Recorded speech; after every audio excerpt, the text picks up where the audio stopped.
Hi, welcome to Wealth Mill Securities Weekly Market Wrap. It's a joy for me to come before you to share about the market updates. If we observe the market, last week market was in a complete uptrend. We expected a heightened volatility in the market, but market, even though it was volatile, but the trend was in a complete uptrend. Couple of weeks back, people turned negative on the market technicals and they were expecting the markets to come down to the level of 10,500 level of Nifty.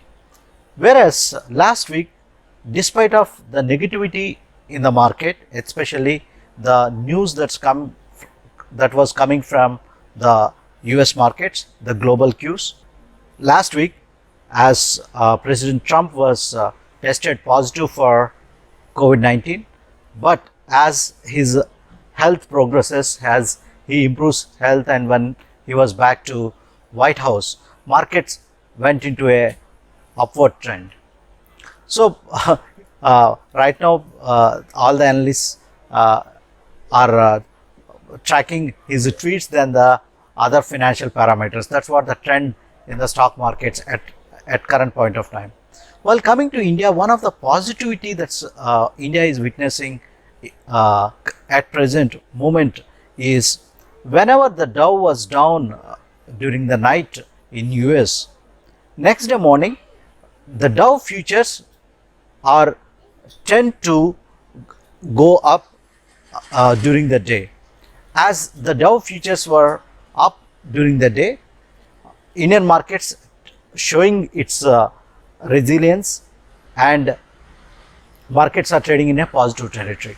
Currently the Nifty is at 11,900 levels. Probably it can cross the key resistance levels of 11,950 and 12,000. Right now markets are above the pre-COVID levels at present.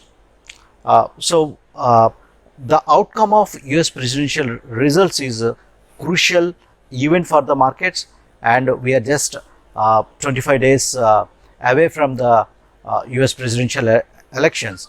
US presidential elections are going to give a clear direction to the market for the next at least for 6 months time. So we also cross the fingers how the outcome of US presidential elections that's going to come. While coming to the India, as last week there were many positive factors that happened in Indian markets, that came in Indian markets, and markets taken the key direction towards uptrend. The GST data, India's auto sales data, and the currency circulation data, and also the fuel consumption data turned positive. If you see the fuel consumption data, last week was the electricity consumption data was on a higher side, and while coming to the current week, the fuel consumption in India is going up. That means it shows the trend of logistics, the trend of people started traveling. We have been advocating the investors to invest in companies like Indian Oil Corporation, but Indian Oil Corporation have not performed anything in last 6 months. It is still at 52-week low levels. The main reason was the fuel consumption was very less, so there will be inventory losses also for these companies. But going ahead, the companies are going to post good results in a positive territory. So we expect the companies like Indian Oil Corporation can do well. And also we have been kept on advocating our investors to invest in Coal India. That stock has been keep on coming down. It was around 114 levels. The earlier 52-week low was 119 levels, that broke in that key support zone of 120 levels, and it went to 114 levels. It's currently hovering around 112 to 120 kind of range. The main reason why these stocks are coming down, where there is no significant buying interest is not coming in this stock, is starting of Jan this year, many foreign portfolio investors started implementing a guidelines that is called ESG guidelines. The ESG stand for Environmental Standard Guidelines. So many companies, many big international foreign portfolio investors, FPIs like BlackRock, they don't want to invest any kind of companies which create environmental hazards, which disturb the the environment, like the companies which have the high carbon emissions.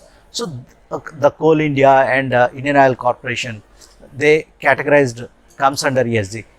Many people have the same kind of doubt for ITC. Of course, we don't have any position in ITC, neither we don't have any call on ITC at present moment, but despite these company balance sheets are cash positive, and despite of good fundamentals, these companies are not growing anywhere. But while coming to Coal India and Indian Oil Corporation, we see the buying will emerge from the domestic investors and domestic institutional investors, and because of its free cash flows and because of the high dividend yields of these companies, the companies can give significant returns. I can't say these are the multi-bagger kind of stocks, but they can give outperform the markets in the days to come. Have patience with these stocks and use every dip to accumulate these stocks. These are the sustained business models, so there will not be any disruption in terms of their business continuity is concerned. This week I would like to discuss about a sector which is very favorite, and this sector is a outperforming sector at present point of time. Many stocks in these sectors have become multiplied, that is the pharmaceutical sector. As we are entering into the earnings season of quarter 2, we expect there will be a positive guidance and returns results coming from IT as well as the pharmaceutical sectors. They are going to post very good results. Personally, past 10 years, I was negative on pharmaceutical sector, especially in India. You might ask why, when everyone is exuberant in past 10 years, why you are negative about the pharmaceutical sector. The basic, one of the prime utmost key factor for India is the demographic dividends and the demographic factors. 70% of the Indian population is less than 30 years of the age. When a population is very young, the per capita medical expenses are going to tend to be very less. But coming to the domestic pharma consumption is concerned, it's going to tend to be, if you see the historical trends and 10 years trends, when you compare the Indian pharma spends with respect to vice versa, with respect to the developed nations, other countries, the pharmaceutical revenues, the domestic pharmaceutical revenues are very less in India. But where these Indian pharmaceutical companies deriving major part of the revenue, 80% of revenues, if you see the revenues for all the Indian pharmaceutical companies, it can be Sun Pharma, Cipla or any company, their 80% revenues comes from the North American region, and also where the country's population is on a higher grid of the of any country. So these companies are derived their revenues from outside India than the domestic market. But last 3-4 years there were big impositions on giving US FDA permissions, and Indian pharmaceutical sector was underperforming in last 5 years. It's not easy to get the US FDA clearances. Couple of years back, it was 2-3 years back, I was in a conference for the Bloomberg Pharma conference. So I had an interaction with CEO of Biocon. That point of time, US FDA regulations and regular visits of US FDA were very high, and you all know the complete pharmaceutical sector was underperforming that point of time, and we have any stance on the pharmaceutical companies that point of time, and we are very clear pharmaceutical companies are going to underperform in a longer term basis. But COVID is one of the event which is out of the blue, it came and disrupt the entire world, you all know. So because of the COVID-19, last 6 months, Indian companies received major US FDA permissions. That created the major buzz, and that created the major positive trigger for the Indian pharmaceutical companies, and also the companies who are there in the API industry, that is active pharmaceutical ingredients industry.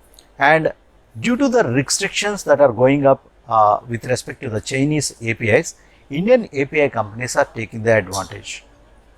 So if you ask me, Kranti, this is the right time to enter into pharmaceutical company. COVID is not a one-day event. It's going to be have a major impact on the economies and on the health of the public. So there are some pockets of pharmaceutical companies. There will be a sustainable earning recovery, and there will be a sustainable earnings that's going to come in pharmaceutical sector. So be stock specific and try to have a stock specific approach with respect to the pharmaceutical stocks are concerned. Many stocks are run up, but there will be a consolidation with respect to the stocks which are running ahead of the fundamentals of the companies are concerned. Look to simple pockets, look to the companies where there will be a sustainable earning with respect to the pharmaceutical companies. I don't want to discuss anything with respect to the stock specific in a public domain. You can call up our research team, or you can call me to discuss about any kind of stock specific pharmaceutical company recommendation is concerned. What is the strategy investors need to have during this kind of markets, when markets are trending at a higher phase, and there are some many quality companies are underperforming. Even in fact, these quality companies are trending at nearly 52-week low also. So understand the company fundamentals first, and why this company is underperforming. It is just a matter of fund flows are not coming, then that is the company you need to accumulate. If there is a disruption in the kind of the business fundamentals, then that is the company you should not touch. For example, we have been we are utilizing the underperformance in the companies. For example, while coming to Larsen and Turbo, it is a company, great fundamental company with good subsidiaries, and L&T is a holding company of many quality businesses. So we kept on buying and advocating L&T at this moment, and we are sure L&T can significantly outperform in the days to come. We are using this opportunity to accumulate further L&T is concerned. Last couple of weeks, you can go and check our videos, what are the stocks we have been advocating to our investors, what kind of performance these companies are giving. On 13th July, we shared about a company by name Ester Industries when the stock was trading at around 50 rupees. Today, the stock was trading at 100 rupees. And a couple of weeks back, we shared about a company by name Quick Heal Technologies, and the stock is currently trading at 175 levels. So just try to observe our stock picks and what kind of approach we are having. So you can call up me or our research team just to know about the updates about particulars of these companies. Try to be a good stock picker during this point of time, and have a long-term perspective, long-term view, and you are definitely going to create wealth in these markets. This is all with me this week. Please do take care about your health. Thank you.